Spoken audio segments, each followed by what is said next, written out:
We're now going to do the remaining problems from section 5.2 homework, 19 through 22. First problem here, the directions said to find the values of x and y that will make the quadrilateral parallelogram. So for this quadrilateral to be a parallelogram, obviously this angle and this angle would have to be congruent. So 42 is going to be equal to 3y. So we're going to get y would have to be 14 in order for this to be a parallelogram.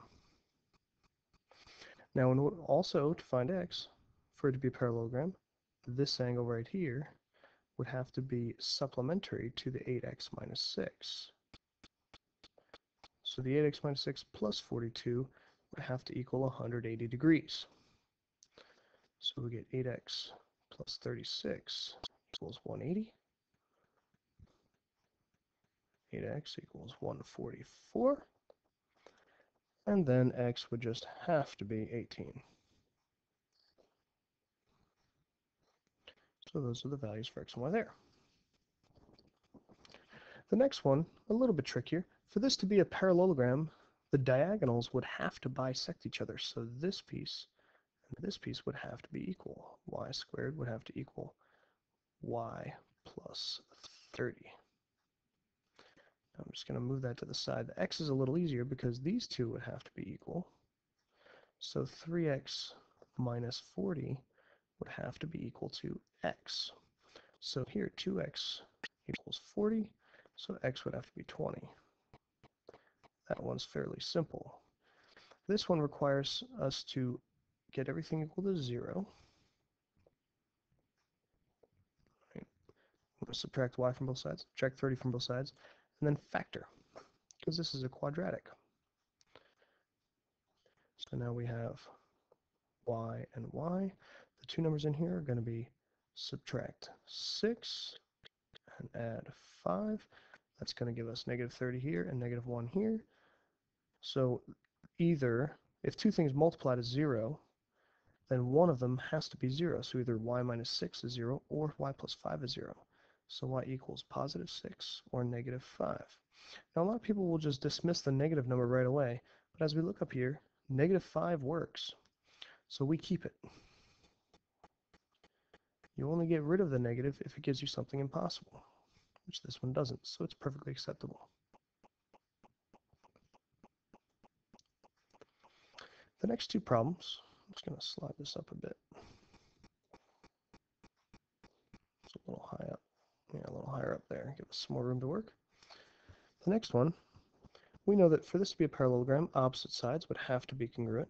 So we'll say 4x plus y would have to be equal to 42. And we also know that this side would have to be equal to this side.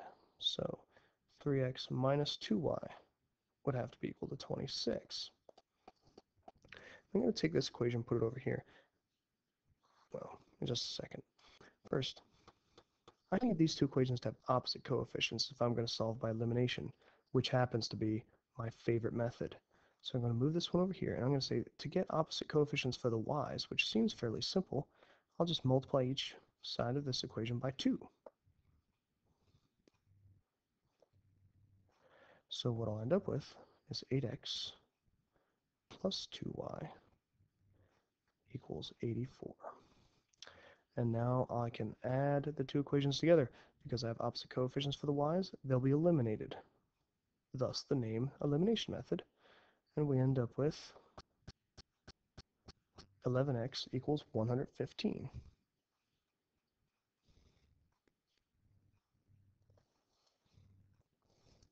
No, sorry, 110.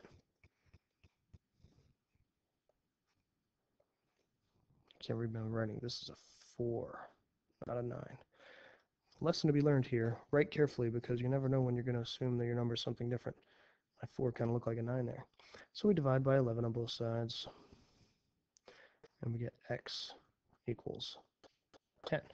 Now to find y, we just have to plug x back into one of these equations.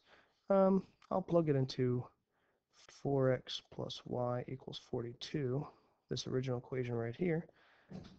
and I'll have 40 plus y equals 42.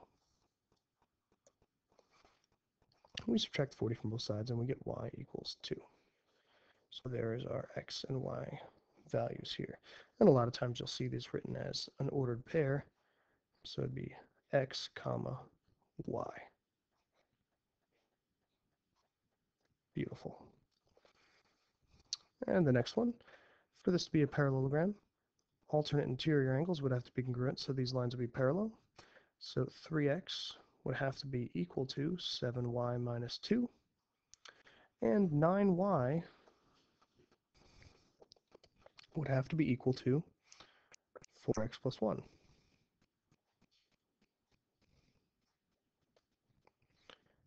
Again, make sure you write carefully that you know what you're writing here. Now I'm going to take each of these equations and put them in standard form.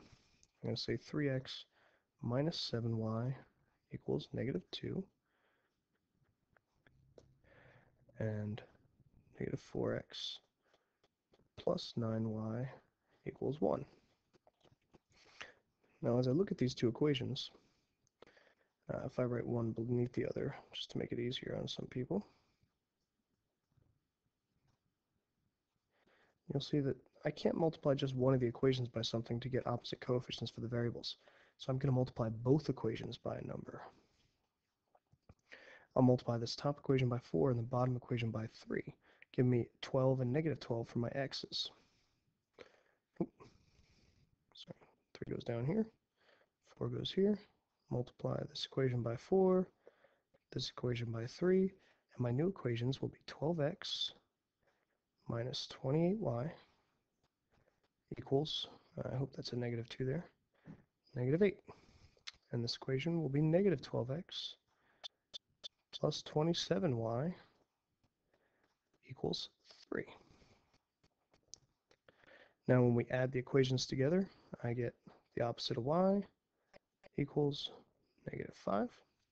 And I just divide by negative 1 on both sides, and I get y equals 5. Now for my x, I just need one of the original equations.